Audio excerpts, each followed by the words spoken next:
If you tuned in last week, I gave a talk about Joe Republican, a guy who goes about his daily routine thanks to a slew of liberal reforms made to ensure he is safe and sound. Well, now that Republicans have control of the House of Representatives, things are going to change a little for Joe. He'll still wake up and make himself a cup of coffee in the morning, but he can't be too sure his water is safe for drinking because John Boehner plans on easing restrictions on hydraulic fracking. That's the gas drilling where they pump the poisons down into the water, so now the groundwater may be contaminated. When Joe steps outside to get his newspaper, he likes to take a deep breath of the morning air, but now he can't be entirely sure that air is safe for breathing because John Boehner wants to defund the Environmental Protection Agency. Now the air may be toxic. Before Joe leaves for work, he surfs the internet for the latest gossip, but now his choice of websites is limited because John Boehner wants to do away with net neutrality. So now giant corporations, transnational corporations, will determine what content everyone gets to see on the internet.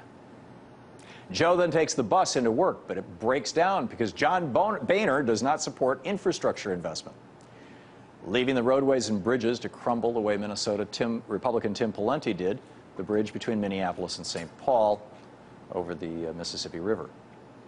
When Joe arrives at work, he finds out his boss has dropped his health insurance coverage because John Boehner repealed health reform.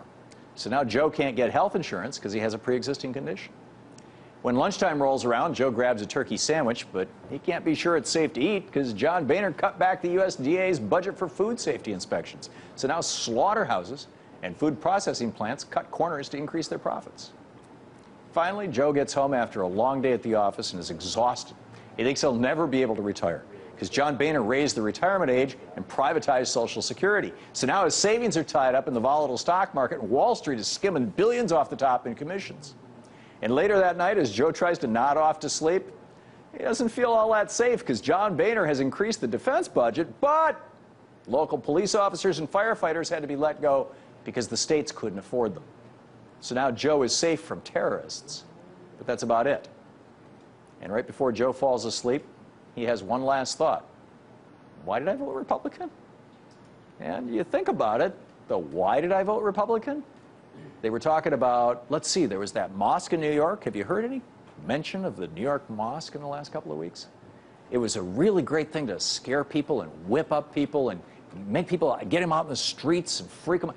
Have you heard anything about, you know, the gay agenda recently? I mean, all of these so-called social issues, it's like flypaper for Republicans. They're gone now. That's the big picture.